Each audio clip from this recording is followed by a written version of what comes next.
And whoa, what a hit! Wow. And the Redskin got dinged that time. It's Kaishan Jarrett, number 30. He's in pain. Yeah, he took the lick right on that left shoulder, so hopefully he's okay.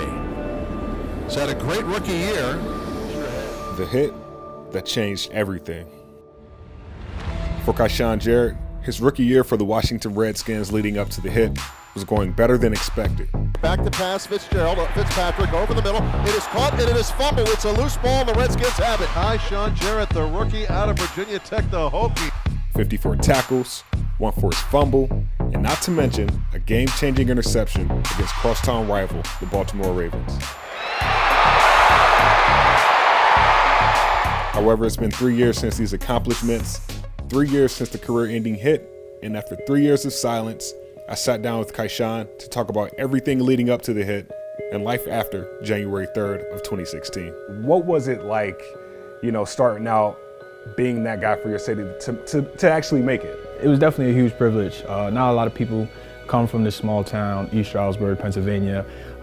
There's very few, such as James Monroe, Corey Lewis, he went to Illinois to play. Sam Bergen went to Rutgers, and then I kind of pop up in the picture. Someone who's just, two-sport athlete, football, track, and I got a lot of support from my community. And that support, from the community, definitely from my family, just led me to continue striving, to make it to the next level, which was collegiate. And collegiate, Virginia Tech. Why Virginia Tech out of, what is Penn State? You had a few schools, you had a few hometown schools. Why Virginia Tech? Well, to be quite honest, I was originally committed to the University of Pittsburgh. Okay. That was the Dave Wannstedt era. But unfortunately, Dave Wannstedt moved on, and that opened the doors up again for recruiting. Virginia Tech, popped up, on the radar. And I just began to think about all the DBs that kind of ran through that school. And it was just DBU, from D Hall to Cam Chancellor, Brandon Flowers, Macho Harris. I definitely want to make myself that next name. Of course, the ultimate goal was to make it to the NFL. That dream came true, drafted in the 6th round. Talk about that moment when you get that call saying, hey, Mom, it's finally here. It's finally here. So just to give you some, background on it, I actually fell asleep. Wow. So I fell asleep because, it was kind of rolling, and I'm just like, oh man, I just need to kick back and relax. And I woke up, and probably 20 minutes later, I get this call. And man, it was just chilling. With the 5th pick of the 6th round, number 181 overall, the Washington Redskins select Kaishan Jarrett, defensive back from Virginia Tech. Oh my God! I don't think I'm able to really encapsulate the feeling of seeing him achieve what he worked so hard to do. So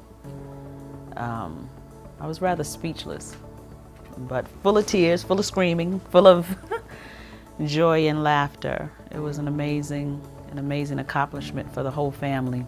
To know where he was mentally in college, everything was a grind to get to the league. And so for him to finally get there was it was exciting for me. I was really, really happy for him. And I mean, even though he didn't want to show it, I could tell this was huge for him.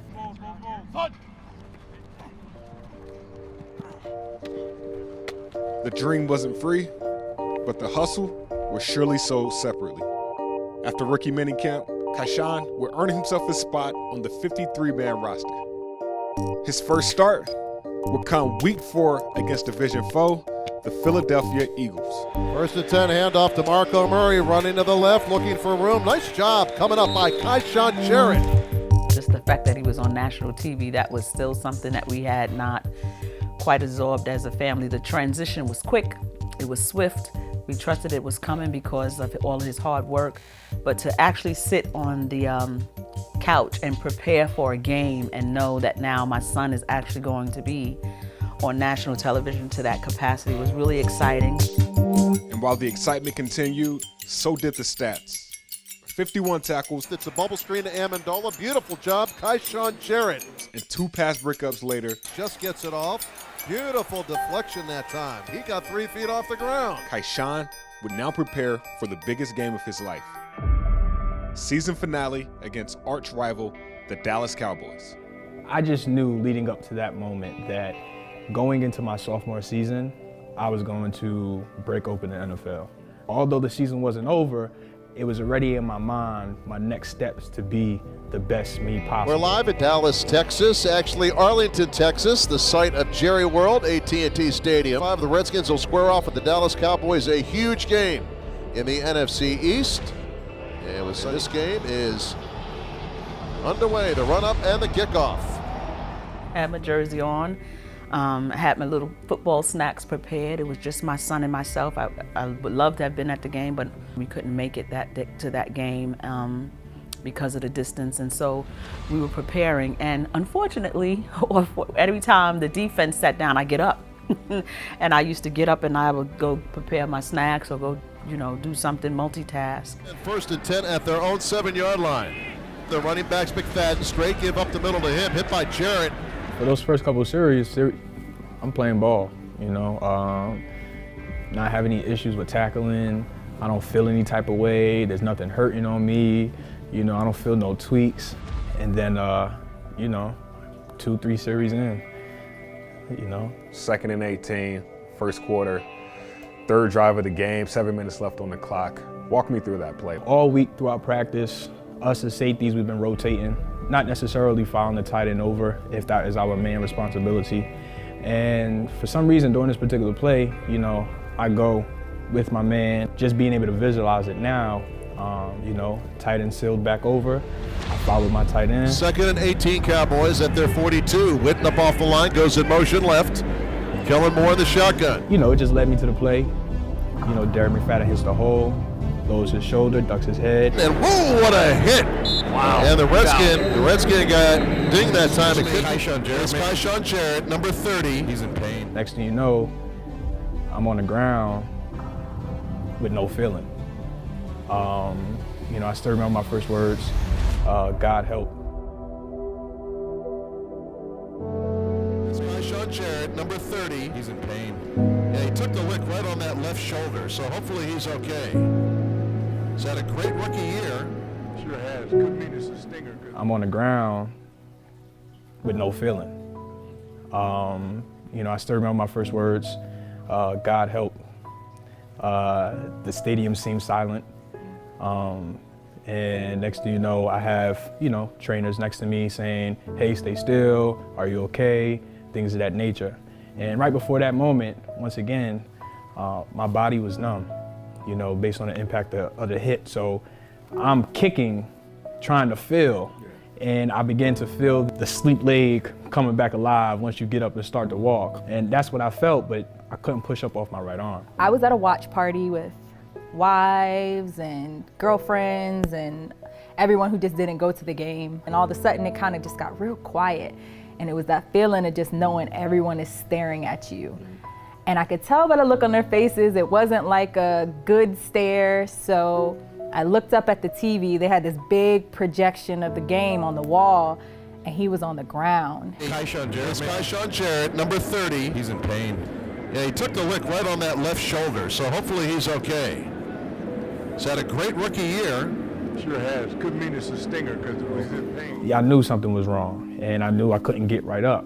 And complementing to that, my family knows that whenever I take a hit, whenever I hit someone, whether I do get dinged up or not, I'm gonna pop back up. That, reassures them that I'm okay. And this time I could not. Nice play by Kaishan Jarrett again, taking him down at the 35-yard line. Anytime that day is mentioned, it's I can see the replay in my mind as if I'm still standing. And I did not make it back to the couch by then because the defense got up, Kaishan was in position, and if anytime I can see him on a TV, I would yell at his name and be as loud as I was at any game. And I was standing at the end of the television, at the end of my TV console, when I heard the hit, and I literally heard it, the way he hit the floor, it resonated in me. Kaishan has always been tough. He's just been tough. They never understood why he was so tough at his size. And I never seen my son in his whole entire football career be shaken. And then I saw everybody running to him, and that made me nervous. So my phone started to ring. Friends, family, he's fine, he's gonna be fine, because they know how I feel about my sons, and he's gonna be fine, he's gonna be well. I'm like, okay. The phone was ringing back to back. I couldn't click over enough before somebody else called me because they went to commercial, and I could not move. I remember I stood at that side of that television until it came back on, until the game came back on. So I'm like, oh my God, he's really hurt, because they went to commercial. I didn't, and my heart just raced. I was hyperventilating, I couldn't breathe. And because I'm a woman of faith, I just started calling on God. I just started calling on God. And I made my way to the couch. I made my way to the couch, and I just sat there and I said, Lord, you promised. I'm sorry.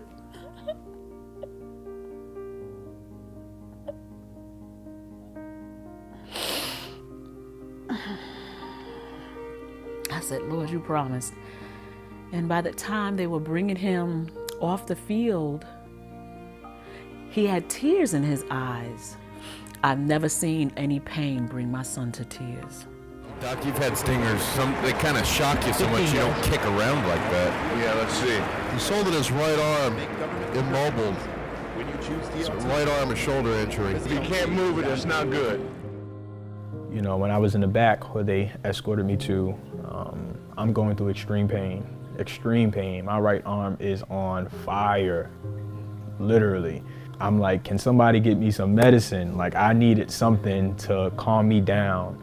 I'm shaking, I'm crying, to the point of light touch. Sent me through the roof. Through the roof. One of his peers was kind enough to answer his phone as I kept calling him, because I figured by this time he's gone to the back. And he said, he can't talk right now, Mom. He's in a lot of pain, but I'll keep you abreast. So it was a really surreal and very scary time for me. Ball players get hurt a lot. It's a physical sport, sometimes violent, but rarely do we see anybody injured to the point where either their life is threatened or their career is threatened. And his seemed to be one or the other, not so much life-threatening, but career-threatening. He had no feeling in his arm, which meant there was some nerve damage. We didn't know how much. We didn't know the extent. We thought maybe it was a stinger, and he'd get over it until the x-rays. And so I don't remember everything that I said, but I do know that I said I know God is with him, and that there are going to be better days, even though the days through which he's going are not going to seem very good, that he's not done, that life is going to continue, and somehow or another he's going to, meaning the Lord, is going to really inspire him to greatness. You know, we'll finally get into the ambulance car, take me to the hospital, and I'm just thinking, okay, how long is it gonna be? You know what I mean? Is it gonna be, you know, a 6 to 8 month thing? Is it gonna be, you know, I'll be back. Like, I bounced back quick from injury, what's up? Like, already in my mind, but after day, after day, after month, 1 year, 2 years, it just keeps going, it just keeps going. Right after the injury, we got married. So that month of preparation before a marriage, when everyone's all excited and lovey-dovey, we were kind of like on edge because he was in so much pain. He was sad. It was hard. I remember, you know, he kind of told me, like, you're gonna have to help me. And I think that was when I realized, like, okay, this is gonna be a little different than we thought. But I mean, we worked it out. Can't tell in pictures. It was almost like a smooth transition with the putting the ring on the fingers. I kind of knew how to like hold his hand so that people didn't notice that he couldn't lift his arm up to put the ring on his own finger or my finger. When we were taking pictures, he was struggling to put his hand on my hip. So we kind of just, you know, I would kind of just slide his hand up for the pictures or our first dance, things like that. So, I mean, we felt each other out. I think we worked like a well-oiled machine. We kind of we learned how to make it work. You're watching this. That means I'm letting you watch it. My name is Kaishawn Jarrett, former player of the Washington Redskins. I completed 1 year of the NFL. I even completed because the last game of the season of my rookie year against the Dallas Cowboys, January 3rd, 2016, I suffered an injury which sustained nerve damage to my right arm to have the same mobility that I have in my left arm.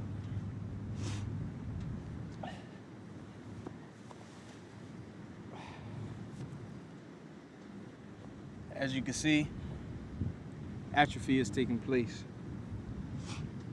My left is bigger than my right, and the same mobility that I once had, it's that much harder. But I'm grateful, I'm blessed, because what doctors say I wouldn't be able to do, I've done. But it hasn't been due to my own strength. It has definitely been because of the Lord's strength. It hasn't been easy. Today is September 12th, 2016. Earlier today, I had my first interview ever to be a substitute teacher.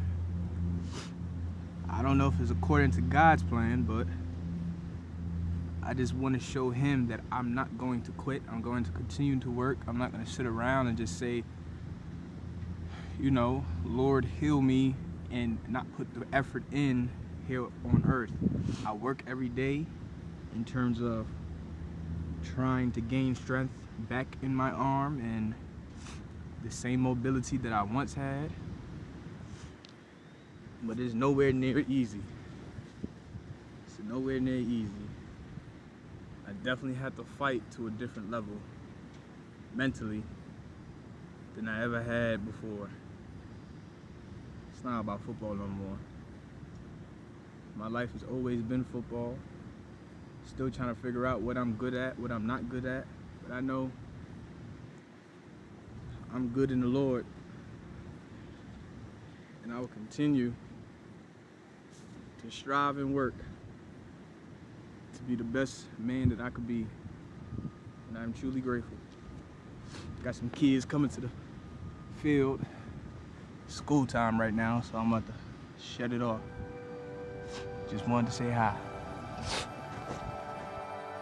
During, these last 3 years of, I wouldn't say hiding, but, trying to put your emotions into words.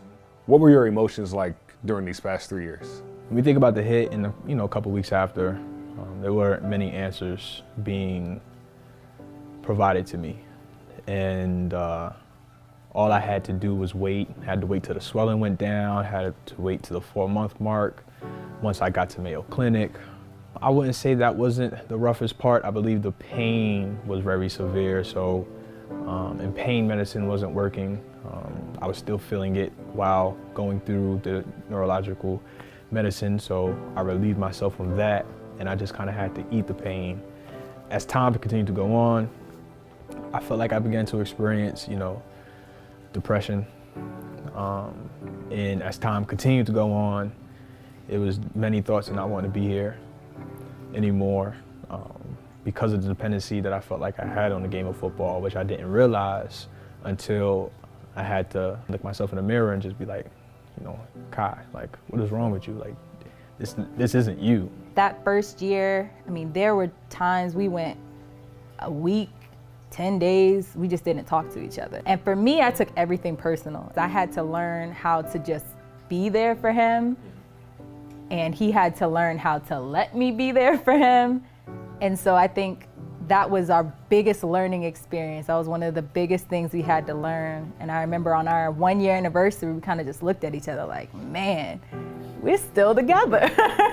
A man defines a lot of who he is by what he does. And when you play football from the age of 5 or 7 or 9 or whatever level, all the way to where you can make it professionally, which is every kid's dream who puts on a helmet. And pretty much your life is defined by football. And so when the thing you've done the best has not been taken away, There has to be some inspiration that allows you to understand that you're here for more than just one thing, and that thing has largely defined you, that doing. You're here for being, and you've got to be an excellent husband. You're gonna have children, you've got to be an excellent father. You've got to be an example of somebody who can overcome very difficult adversity that changed the entire course of your life and was able to scratch out of earth an existence that was not only provisional but fulfilling.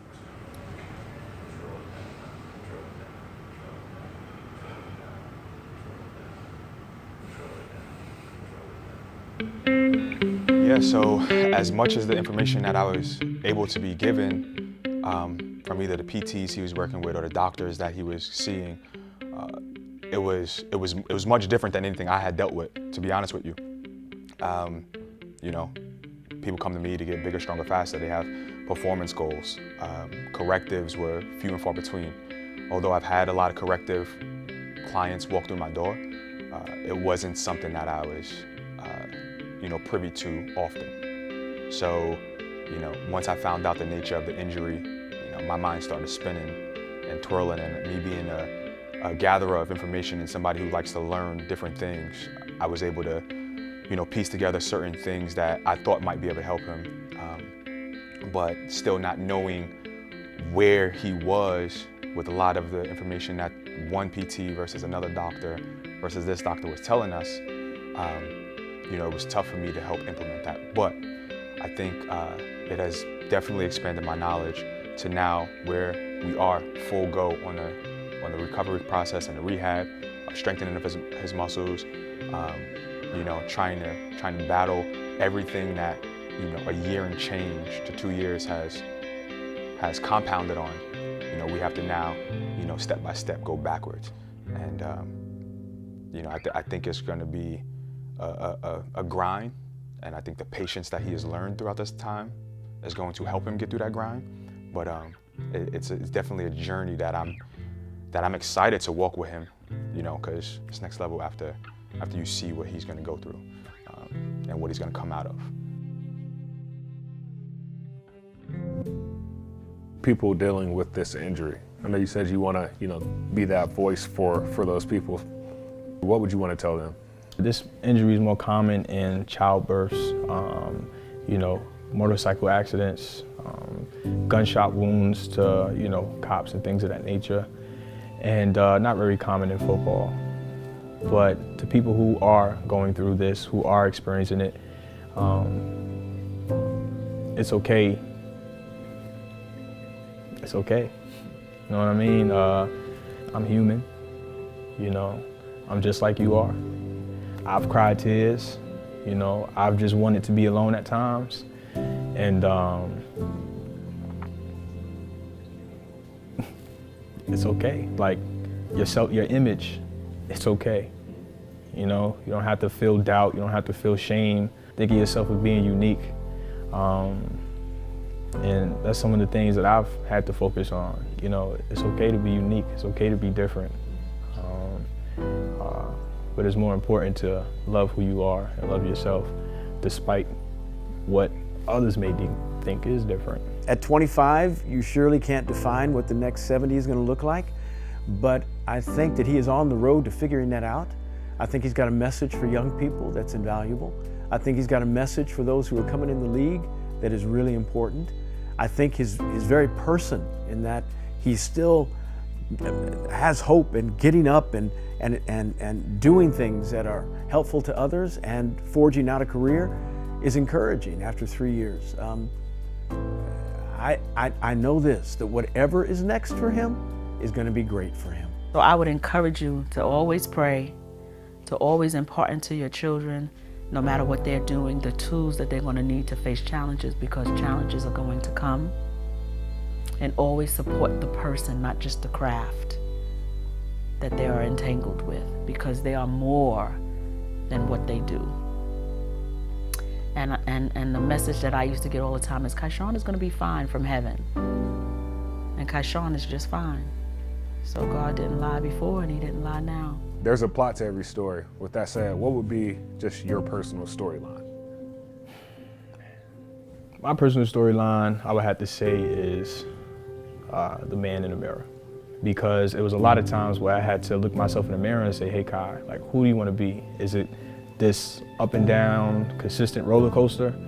Or do you want to be someone who is strong in faith, you know, who is mentally strong, physically strong, spiritually strong, and what that looks like? And that's confronting, you know, pain, you know, at the end of the day, looking myself in the eyes and saying, hey man, you know, this is what you're going through.